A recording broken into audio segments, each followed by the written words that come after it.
Hello friends, welcome back to my channel. आज हम discuss करने वाले हैं एक अकाउंटिंग इक्वेशन का एक प्रैक्टिकल क्वेश्चन, जो कि थर्ड क्वेश्चन है हमारी बुक का। So let's start. ये सारी की सारी हमारी ट्रांजैक्शंस हैं। जो हमारा क्वेश्चन है, चार हमारे ट्रांजैक्शंस है जिसको आज हम डिस्कस करने वाले हैं। सो फर्स्ट ट्रांजैक्शन है started business with cash.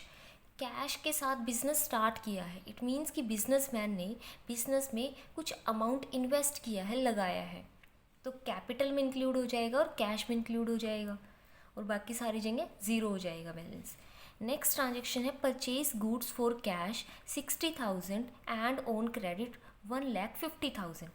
It means कि बिजनेस में हमने गुड्स को, स्टॉक को परचेज किया है कैश में 60,000 का एंड क्रेडिट पे 1,50,000 का। इट मीन्स कि कैश हमारा गया है 60,000, कैश हमने माइनस कर दिया, और गुड्स ओवरऑल टोटल परचेज किया 1,50,000 और 60,000 का।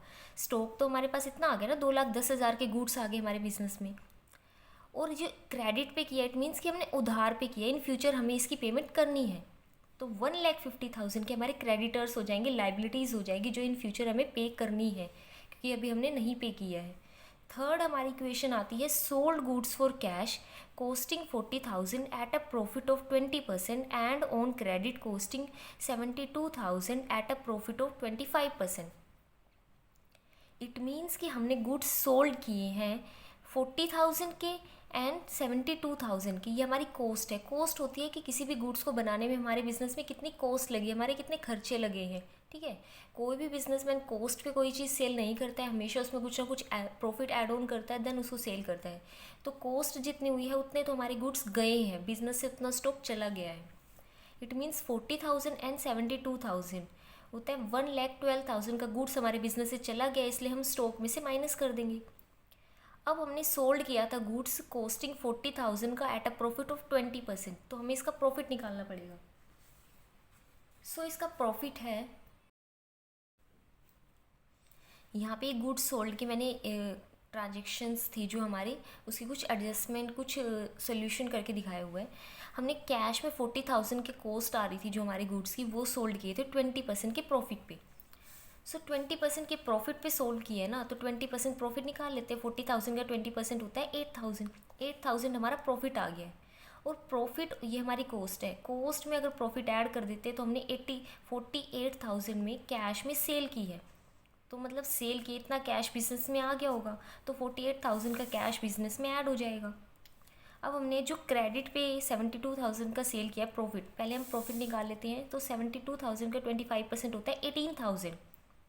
18,000 और जो 72,000 हमारी कॉस्ट थी, टोटल हमारी सेल होती है, ये हमारी कॉस्ट थी, इसमें हमने प्रॉफिट ऐड कर दिया, ये हमारी सेल होती है 90,000 की। 90,000 के गुड्स हमने उधार में बेचे हैं। उधार में बेचे, इट मीन्स हमें फ्यूचर में पेमेंट रिसीव होगी। तो फ्यूचर में पेमेंट रिसीव होगी तो इससे हमारे जो डेटर्स होंगे वो बढ़ जाएंगे। तो डेटर्स में हम ऐड कर देंगे 90,000 रुपीज़। देन हमारी कुछ और भी ट्रांजेक्शन बचती है या होगी है। हमने कैश भी कर दिया, चलो गुड्स भी माइनस कर दिया, हमने प्रॉफिट भी देख लिया, बट एक चीज़ और अभी हमारे बिजनेस में रहती है।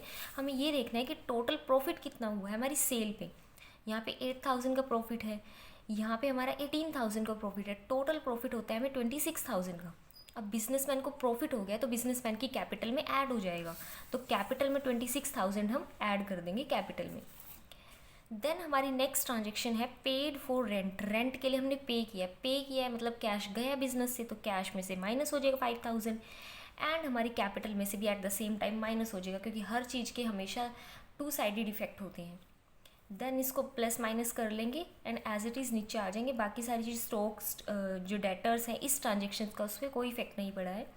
तो फाइनल हमारी इक्वेशन बनती है ये 1,88,000 का माइनस कर देंगे 5, तो ये आगे हमने एज इट इज़ लिख लिया। 90,000 आगे, 150 आगे, एंड यहाँ से ये माइनस कर दिए तो ये इतने आगे। अब हमें ये देखना होता है कि पेपर में कि अगर एग्ज़ाम में हमारा सॉल्यूशन हो जाता है तो हम इतर जो हमारी एसेट साइड है उसको प्लस करके देख लेंगे, और जो हमारी लाइबिलिटी साइड है उसको प्लस करके देख लेंगे। अगर दोनों इक्वल आ जाते हैं, इट मीन्स कि जो हमारे अकाउंटिंग इक्वेशन का क्वेश्चन था वो बिल्कुल करेक्ट है। सो ये हमारे इक्वल आ गए हैं। सो ये था हमारा क्वेश्चन अकाउंटिंग इक्वेशन का, और हमें इसी फॉर्मेट में करना होता है। पहले सीरियल नंबर लिखते हैं, फिर ट्रांजेक्शन्स लिखते हैं सारी की सारी जो भी बिजनेस में हुई है, फिर assets is equal liabilities plus capital, ये हमारा फॉर्मूला है। और एसेट्स में जो जो चीज़ें अगर बिजनेस में आती जा रही हैं ट्रांजेक्शन्स वाइज, हम उसको ऐड ऑन करते जाते हैं, और लाइबिलिटीज़ और कैपिटल हम इस तरीके से लिखते हैं और ऐसे सॉल्यूशन करते हैं। कोई भी ट्रांजेक्शन का जो इफेक्ट नहीं पड़ रहा है तो वहाँ पे हम ज़ीरो लिखते जाते हैं, जो उस ट्रांजेक्शन का इफेक्ट नहीं दिखा रही है। तो ये हमारा क्वेश्चन था। Thanks for watching.